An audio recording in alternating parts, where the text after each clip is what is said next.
approach their minds. You have to talk to them at their own level of consciousness. So he started with it. Okay, you believe in the star? Oh yes, it's shining.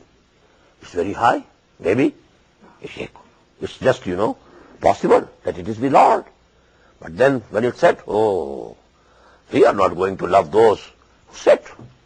Step by step he took his nation or people to this level. Inni wajjahtu wajhiya lillazi fatara as-samawati wal arda hanifa wa ma ana min al-mushrikeen. So it was actually for the sake of argument. وَتِلْكَ حُجَّتُنَا آتَيْنَاهَا إِبْرَاهِيمَ عَلَىٰ قَوْمِهِ نَرْفَعُ دَرَجَاتٍ مَّن نَّشَاءُ. We raise in ranks whomsoever we like. Now Ibrahim, him we raised to a very high rank. وَاتَّخَذَ اللَّهُ إِبْرَاهِيمَ خَلِيلًا. We have already read. إِنَّ رَبَّكَ حَكِيمٌ عَلِيمٌ. Verily, your Lord, your Rabb, is all-knowing, all-wise.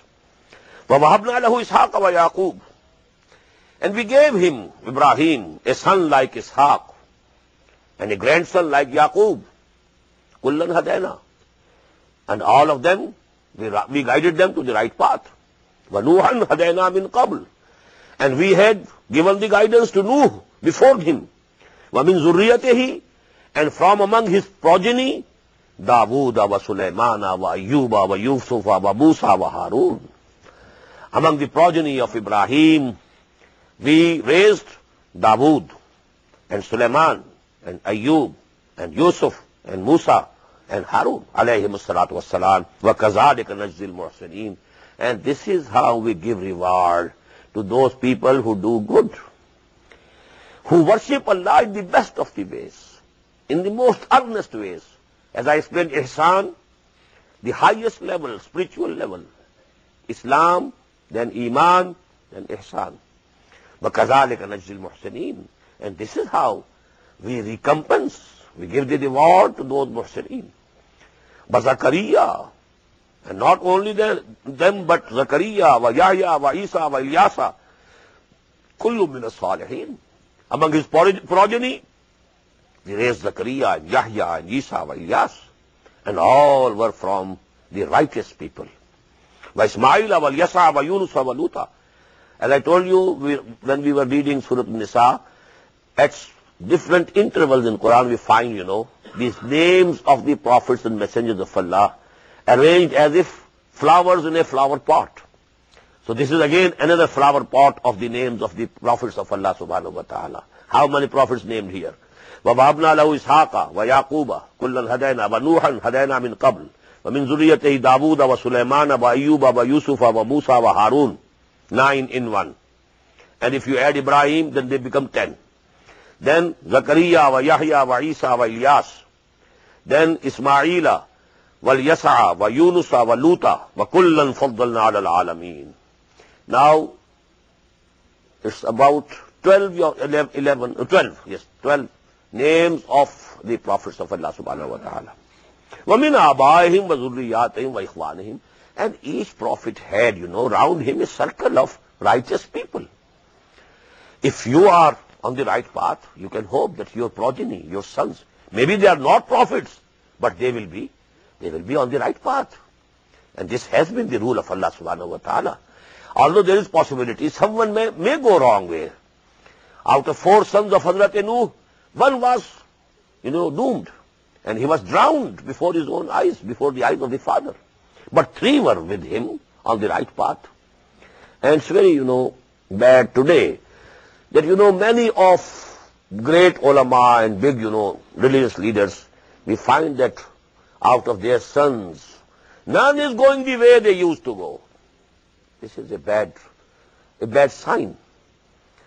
It is just possible. If you have 4 sons, one doesn't take to your path, 3 should come. We have examples. Hazrat Ahmed Sarhandi rahmatullahi alayh, he had 4, and all the 4 were on the same path as the father. In the same way, Shah Waliullah Dehlvi rahmatullahi alayh had 4 sons, and all the 4 were on that right path. So Allah subhanahu wa ta'ala gives them. So in the same way, Allah subhanahu wa ta'ala says, around these prophets of Allah, there were their fathers, and their progeny, their sons and daughters, وَإِخْوَانِهِمْ, and their brothers, وَاجْتَبَيْنَاهُمْ. We all chosen, all of them, We liked them. وَهَدَيْنَاهُمْ إِلَىٰ صِرَاطٍ مُسْتَقِيمٍ. And then we guided them to the straight path. ذَلِكَ هُدَى اللَّهِ يَهْدِي بِهِ مَن يَشَاءُ. This is the guidance of Allah. He guides with it whomsoever He likes min ibadihi, among His servants. وَلَوْ أَشْرَكُوا. Again a stern warning. Had any one of them committed shirk, لَحَبِطَ عَنْهُمْ مَا كَانُوا يَعْمَلُونَ. All their good deeds would have gone in vain. As I told you, the biggest sum multiplied by zero becomes zero. Shirk is the big zero.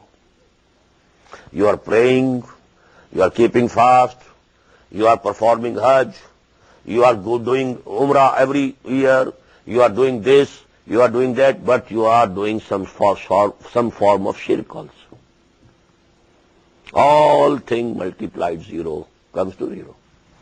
Now these are the people. وَلَوْ أَشْرَكُوا. Had they committed shirk. So how important it is to understand what is shirk. What are the different modes of shirk, different shapes of shirk, different forms of shirk. And I have a lecture on that, a 2-hour lecture. To have an understanding, we must comprehend. This shirk changes forms. Sometimes it is in the form of idol worship. Sometimes it becomes in the form of popular sovereignty. This is the biggest shirk of our days. Sovereignty. Materialism. We have all the faith in matter. Not the least in Allah, who created the matter. All this faith on matter and material means. This is now the very few among the Hindus also go to temples to worship these idols. Very few of them. Very few of them. This disease of shirk has changed forms. And you must know, you must be able to recognize what form this disease has taken in our time. Very important.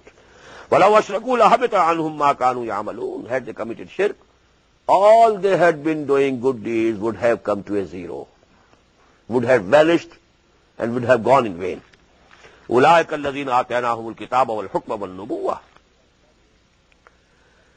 They are the people whom we gave the book. Now this is another word, hukm. We have been finding with book hikmah. Atainahul hikmah. But here hukm. Hukm means authority. Because from among them were the rulers also. Dawood was a king. Suleiman